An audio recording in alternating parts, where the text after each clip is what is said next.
Hey guys, Shakespeare here. We're going to do a real quick demo video to talk about an issue that I saw in my own flying of the ye olde mud hen here after the patch that dropped a couple of days ago.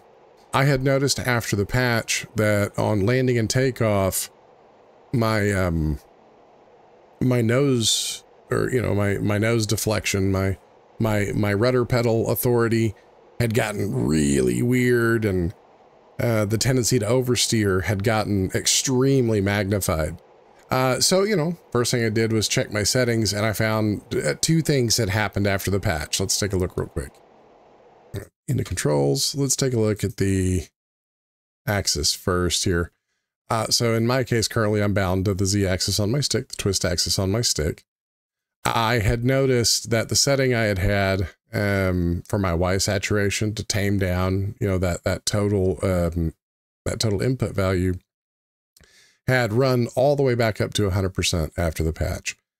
So that input had almost doubled on me back to where I had decided a good place to set it was. My curves hadn't moved on that, but the sat had blown up. So if you're feeling like you're really, oversteering on taxi, feeling too much pedal input when airborne, trying to give it some rudder, induce some yaw, go check if you had modified your Y saturations. Wouldn't surprise me if you'd found yourself bounced back up to 100. I did. So that was item number one. My customized saturations, all my inputs had all gone back to 100. I think that happened on my other axes too. Though I don't have them tamed down anywhere near as much as my yaw axis twist on this stick. The other thing that I had noticed is my paddle switch had come unbound. I'll be honest, prior to the patch, I probably wouldn't have even noticed if my paddle switch had come unbound, because the Strike Eagle wasn't really notably modeling nose wheel oversteer at takeoff and landing speeds. You could honestly be lazy, kind of ignore it, and just ship off down the runway without ever touching your paddle switch and disengaging your nose wheel steering. Which, I admit I might have gotten in the bad habit of doing. Maybe. You have no proof of that, and I will neither confirm nor deny. That being said, let's take a look now. What happens if you are if your paddle switch has come unbound, or you're lazy? You're lazy with the paddle switch. Roll that beautiful bean footage.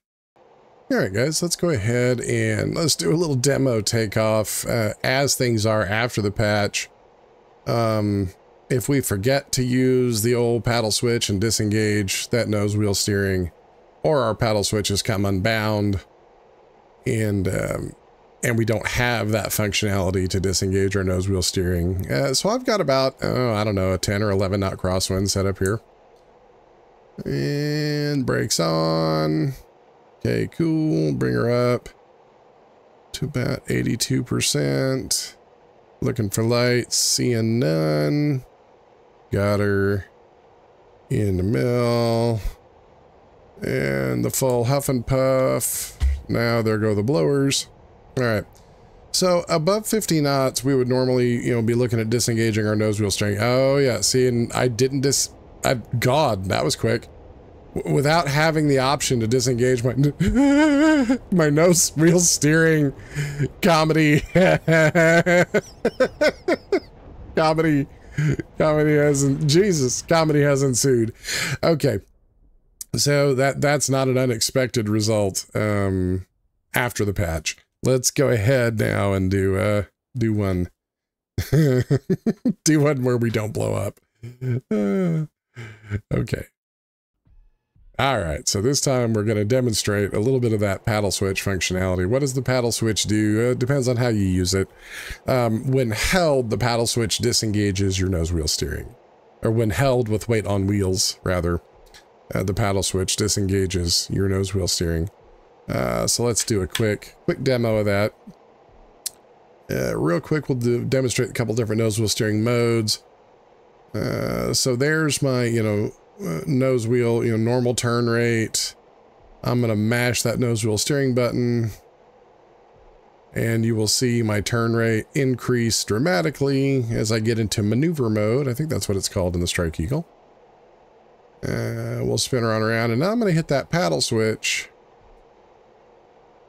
And you'll notice I'm pressing the pedals down there, and there's no magic happening. I let go of that paddle switch, and boom, there's my nose wheel steering authority back. Okay, let's go ahead and roll her on out here. And this time we'll do a takeoff without exploding while properly using our paddle switch to disengage our nose wheel steering below the prescribed 50 knots like a good boy. And again, reminder, prior to the patch, in my experience, it didn't matter if you were, a procedurally good boy about that and you disengaged your nose wheel steering. You could put a little pedal in, counter any crosswind, take off down the runway, and it was almost as if the nose wheel steering automatically disengaged at a certain ground speed. Can neither confirm nor deny because I don't work a Razbam, but I can tell you that was kind of what I saw. All right, so here we go. And we're gonna run them up. And around 82, looking for lights, seeing none. And mill. And into the full huff and puff.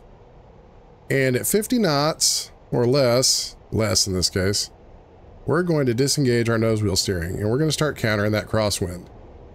And we're going to hold that paddle switch in the whole way out. Not cutting a very good line here, but y'all get the idea. You notice I didn't lose control of the jet this time. And rotate. Ooh. Boy, there's a lot of crosswind. Yeah, a lot of crosswind down. All right. Huff and puff. Flap up, gear up. Counter that takeoff trim. All right. So not the prettiest takeoff, but kind of demonstrated the thing that we were wanting to share there. Right, I think that's about it. Like I said, if you guys are having issues on takeoff and landing, wondering why she's all of a sudden gone full wobble goblin after the patch this week, check your Y saturations on your pedal axis, or whatever your saturations and curves on your pedal axis. Mine had reset to defaults. And check your paddle switch, see if you're still able to activate your paddle switch and disengage your nose wheel steering as needed at those prescribed speeds. And with that, we will catch you later.